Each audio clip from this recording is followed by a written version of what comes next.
என் செல்ல குழந்தையே, உன்னுடைய கெட்ட நேரங்கள் எல்லாம் முடிந்து உனக்கான நல்ல நேரம் ஆரம்பித்து விட்டது.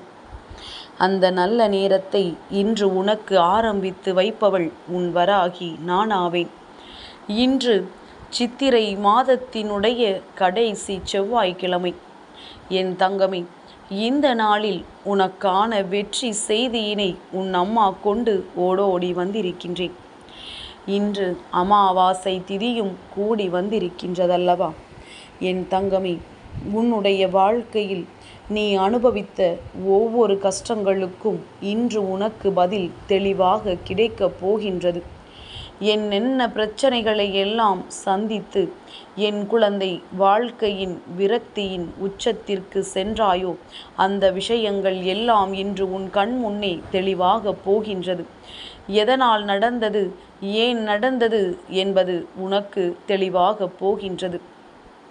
என் பிள்ளையே, உன்னுடைய சூழ்நிலைகள் எல்லாமே உனக்கு எதிராக திரும்பினாலும் அதை உனக்கு சரியாக்கி கொடுத்து உன் வாழ்க்கையில் உனக்கான வெற்றியினை உன்னிடத்தில் கொண்டு வந்து சேர்க்க வேண்டிய பொறுப்பு உன் அம்மா எனக்கு இருக்கின்றது.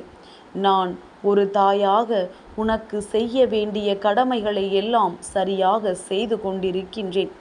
என் குழந்தைக்கு வாழ்க்கையில் நான் தர நினைக்கின்ற விஷயங்கள் எல்லாவற்றையுமே அந்தந்த நேரத்தில் சரியாக தந்து கொண்டிருக்கின்றேன். என் தங்கமே, உன்னுடைய மனதிற்குள் இருக்கின்ற தேவையற்ற எண்ணங்கள் எதுவாக இருந்தாலும் முதலில் அதை இன்று நீ தூக்கி எறிந்துவிடு.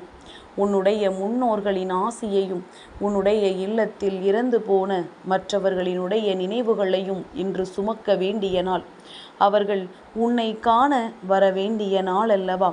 இன்று மற்ற நாட்களைப் போல இல்லாமல் அவர்களை மனதார நினைத்து அவர்களுக்கு பிடித்ததை உணவாக படைத்து நீ வழிபடு. என் தங்கமே, மற்ற நாட்களில் எல்லாம் அம்மா பல முறை உன்னிடத்தில் சொல்லிவிட்டேன். இந்த உலகத்தை விட்டு சென்றவர்களை மீண்டும் இங்கே அழைக்க கூடாது. அவர்களுக்கென்று தனிப்பட்ட ஒரு உலகம் இருக்கின்றது. அங்கே அவர்கள் நிம்மதியாக இருக்க வேண்டும் என்றால் அவர்களை இங்கே அழைக்க கூடாது.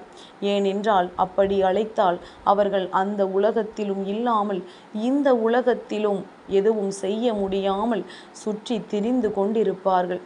அதனால் அவர்கள் ஆத்மா சாந்தியடைய வேண்டும் என்றும் அவர்கள் மன நிம்மதியோடு இருக்க வேண்டும் என்றும் என் குழந்தை நீ எந்நாளும் அவர்களை நினைப்பதை தவிர்த்து விட வேண்டும்.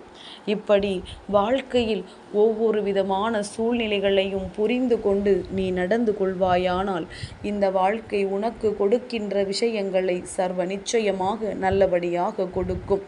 அதுபோலத்தான் இன்றும் என் பிள்ளை, நீ செய்ய நினைக்கின்ற இந்த செயலை மட்டும் சரியாக செய்துவிடு. அவர்களுக்கு பிடித்த உணவை படை. இல்லை என்றால் அவர்களுக்கு ஒரு சொம்பு நீரை யாவது வைத்து நீ வழிபடு. என் தங்கமே, எல்லோராலும் பெரிதாக செய்துவிட முடியாது. மாதம் வருகின்ற அமாவாசை திதிகளில் எல்லாம் இது போன்று பெரிதாக செய்துவிட முடியாது. அதனால் என் குழந்தை, மாத அமாவாசையில் நீ சாதாரணமாக அவர்களுக்கு நீரை வைத்து அவர்களை மனதார நீ வழிபட்டால் போதும். அவர்கள் உனக்கு நல்ல ஆசிகளை வழங்கி கொண்டிருப்பார்கள். என் தங்கமே, அவர்கள் உன்னை காண உன் இல்லத்திற்கு வருவார்கள். இன்று அவர்கள் வரும் பொழுது அவர்களுக்கு எந்த தடையும் இருக்காது. என் தங்கமே, இன்று கடைசி செவ்வாய்க்கிழமை என்பதனால் குலதெய்வ வழிபாடு நல்லது. குலதெய்வத்தை வழிபடலாம். அதே நேரத்தில் என் குழந்தை, இன்று மனதார எல்லோரையும் வேண்டிக் கொண்டு உன்னுடைய வாழ்க்கையில் உனக்கு தேவையான விஷயங்களை சரியாக பெற்றுக்கொள்வதில் என் பிள்ளை நீ தயாராக இருக்க வேண்டும். என் தங்கமே, இன்று உனக்கு அம்மா இன்னொரு முக்கியமான விஷயத்தை சொல்கின்றேன். நான் ஏற்கனவே சொல்லி நீ கேட்டிருந்தால் நீ மீண்டும் ஒரு முறை தெரிந்து கொள். என் குழந்தையே, பொதுவாக அமாவாசை முடிந்து வருகின்ற 1 மணி நேரமும் அமாவாசை முடிவதற்கு முன்பாக வருகின்ற 1 மணி நேரமும் இந்த 2 மணி நேரத்தையும் சோடசக்கலை நேரம் என்று சொல்வார்கள். இந்த சோடசக்கலை நேரத்தின் பலன் என்ன தெரியுமா என் தங்கமே? இந்த 2 மணி நேரமும் நீ தெய்வத்தை நோக்கி உனக்கு வாழ்க்கையில் மிகவும் முக்கியமான வேண்டுதல் என்னவோ அதை நினைத்து கொண்டு நீ அவர்களை நினைத்து ஜபித்து கொண்டிருப்பாயானால் என் தங்கமே, அவர்கள் அந்த 2 மணி நேரத்திற்குள் ஏதேனும் ஒரு 5 வினாடிகள் அவர்களின் பார்வை உன் மீது பட்டு விட்டால் போதும். அந்த 5 வினாடி இந்த பிரபஞ்சம் உனக்கு கொடுப்பதை யாராலும் தடுத்து நிறுத்திவிட முடியாது. அந்த அதிசய மாற்றத்தை உன் வாழ்க்கையில் நீ பெற்றுக்கொள்ள வேண்டும். சோடச கலை என்பது அந்த 5 நொடிகள் மட்டும்தான். அது இந்த 2 மணி நேரத்திற்குள் எப்பொழுது வரும் என்று யாருக்கும் தெரியாது. இந்த பிரபஞ்சம் உனக்கு அந்த நேரத்தில் நீ சொல்கின்ற உன்னுடைய வேண்டுதலை கேட்டு விட்டது என்றால் உன்னை விட பாக்கியசாலி யாரும் இருக்க மாட்டார்கள். அப்படியானால் நாளை சோடசக்கலை நேரம் வருகின்றதல்லவா? நாளை காலை 9 மணி 19 நிமிடங்களுக்கு அமாவாசை திதியானது முடிவடைகின்றது. அப்படியானால் அதற்கு முந்தைய 8 மணி 19 நிமிடங்களிலிருந்து அதன் பிந்தைய 10 மணி 19 நிமிடங்கள், இந்த இடைப்பட்ட 2 மணி நேரத்தில் என் பிள்ளை, உனக்கு தெய்வத்திடம் என்ன வேண்டுதல் இருக்கின்றதோ, எந்த ஒரு விஷயம் உன் வாழ்க்கைக்கு அத்தியாவசியமாக தேவைப்படுகின்றதோ அதை மனதிற்குள் நினைத்து கொண்டு நீ தெய்வத்திடம் உன்னுடைய வேண்டுதலை வைத்து விட்டால் போதும். நீ எந்த வேளையில் வேண்டுமானாலும் இருந்து கொண்டிருக்கலாம். உனக்கு எத்தனை பெரிய விஷயங்கள் வேண்டுமானாலும் இந்த நேரத்தில் நடந்து கொண்டிருக்கலாம். ஆனால் உன்னுடைய மனதிற்குள் தெய்வத்தை நினைப்பதை மட்டும் மறந்து விடாதே. ஏதேனும் ஒரு தெய்வத்தினுடைய நாமத்தை உச்சரித்து கொண்டிரு. குறிப்பாக சிவபெருமானின் நாமத்தை உச்சரிப்பது மிகவும் நல்லது. நமச்சிவாய என்றோ ஓம் சிவாய நமக என்றோ என் பிள்ளை நீ சொல்லிக் கொண்டே இரு. நிச்சயமாக நாளைய தினம் உன் வாழ்க்கையில் அதிசக்தி வாய்ந்த ஒரு மாற்றம் நடந்தே தீரும். என் பிள்ளையே, உனக்கான நல்ல நேரம் ஆரம்பித்து விட்டது என்று நான் சொன்னதற்கான அர்த்தம் இப்பொழுதாவது உனக்கு புரிகின்றதா?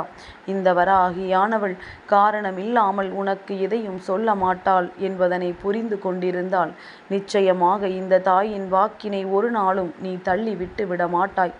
அம்மா உன்னை தேடி வருவதற்கு 1000 காரணங்கள் இருக்கின்றது.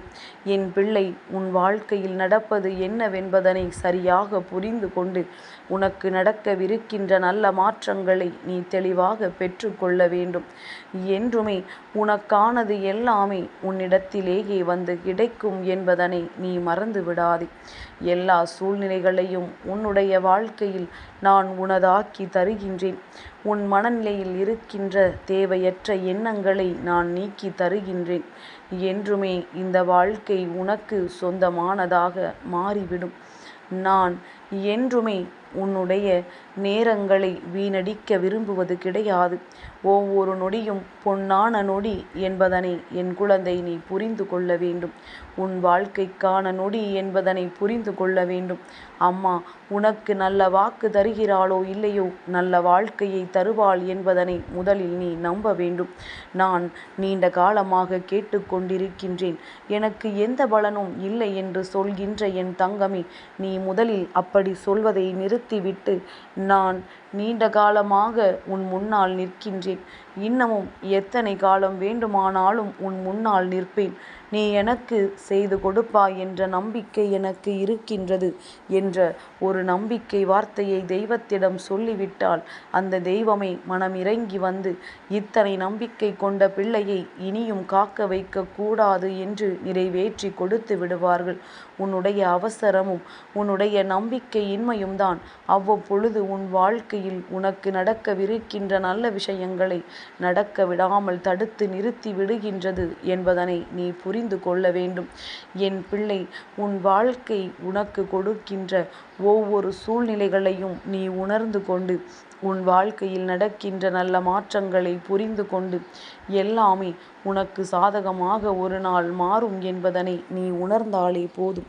வராகியின் சக்தி என்னவென்பதனை நீ தெரிந்து கொள்வாய். நல்ல விஷயங்களை எல்லாம் அம்மா உனக்கு தினமும் தருகின்றேன். என் அன்பினை பெற்று நீ நிச்சயமாக உன் வாழ்க்கையில் நல்ல விஷயங்களை எல்லாம் நீ அரங்கேற்ற வேண்டும். இந்த தாயினுடைய உறுதுணையும் ஒத்துழைப்பும் எப்பொழுதும் உனக்கு இருக்கும் என்பதனை மட்டும் நீ மறந்து விடாதே.